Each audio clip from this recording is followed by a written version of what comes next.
আমি চাকরিতে যা খুশি করতে পারি। আজকে এতগুলো ছেলে চাকরি গেছে সেটা তৃণমূল কংগ্রেসের জন্য। তৃণমূল কংগ্রেস সোমের সিটগুলোকে নষ্ট করে দিয়েছে। কারণ আমি বলছিলাম না, আমি তো বলেছিলাম অভিষেক বন্দ্যোপাধ্যায় চোর, আজও বলছি অভিষেক বন্দ্যোপাধ্যায় আমার বিরুদ্ধে মানহানি মামলা করেছে, কিন্তু দুঃখের বিষয় একদিনের জন্য ওই মানহানি কেসের জন্য বিষ্ণুপুর কোর্টে আসেনি। আমার যদি কোর্টে আসতো ওর প্যান্ট জামা আমি খুলে দিতাম, অভিষেক বন্দ্যোপাধ্যায় কোর্টে দাঁড়িয়ে রেখে দিতাম। বলে প্রত্যেকটা ছেলের কাছে চাকরির টাকা দিয়েছে, আজ তাদের জন্য যোগ্য ছেলেগুলো চাকরি গেল। আজকে প্রত্যেকটা জায়গায় টাকা নেবে। জেলা পরিষদ থেকে 7 মাসের কমিশন অভিষেক বন্দ্যোপাধ্যায় নিয়ে যায়। অভিষেক বাবুকে বলবো, অভিষেক বাবুকে বললাম যে কিছু ছেলে আছে বেকার, কিছু ছেলে চাকরি করে দিলে ভালো হয়। বলছে হ্যাঁ, তুমি কি আকাশ ব্যানার্জির সঙ্গে কথা বলো। আকাশ ব্যানার্জি কে জানেন? আকাশ ব্যানার্জি হচ্ছে অভিষেক বন্দ্যোপাধ্যায়ের ভাই।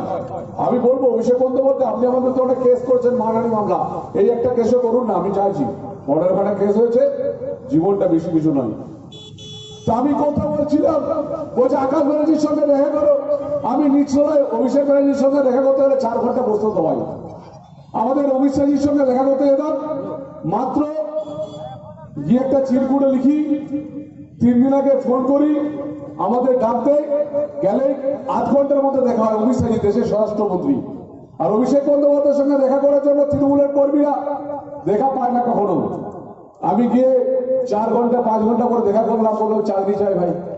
বলছে হ্যাঁ, তুমি নিচে দুতলায় গিয়ে অভিষেক বন্দ্যোপাধ্যায় বলছে আকাশ ব্যানার্জির সঙ্গে দেখা করো। গেলাম 2017 সাল। আমি বললাম আকাশকে, ভাই আকাশ ব্যানার্জি, তুমি তো বলছে অভিষেকটা বললো কিছু ছেলে চাকরি করতে হবে, তো কি করতে হবে আমায়? বলছে এক কাজ করো, গেলাম তোমার কাছ থেকে বেশি নেবো না। কি করতে হবে না, তুমি এক কাজ করো, 8 লাখ টাকা আর তুমি 2 লাখ টাকা তোমার জন্য, 10 লাখ টাকা করে তুমি 100টা ক্যান্ডিডেট এনে দিতে পারো। আর 100টা ছেলে কত করে লাগবে? বলছে মিনিমাম আমার কাছে 8 লাখ টাকা করে জমা দিতেই হবে। আনলাম 8 লাখ টাকা করে 100টা ক্যান্ডিডেট, তো আমার তাহলে বাপের সম্পত্তি নেই। বলছে ভাষা আমরা শিখিনি। আমি তো বলেছি যে ওনার এমএলএ আর বিজেপি প্রাক্তন সভাপতি দিলীপ বাবু আর সৌমিত্র খাঁ, এরা মানুষের সঙ্গে মিশে না, মানুষের কালচার সম্বন্ধে এদের জানা নেই। বিজেপি এদের রেখেছে রাখতে পারে, পার্টি যে খুশি করুক, কিন্তু ওর হিম্মত আছে অভিষেকবাবু বিষ্ণুপুরে আসবে পেনজামা খুলে দেবো।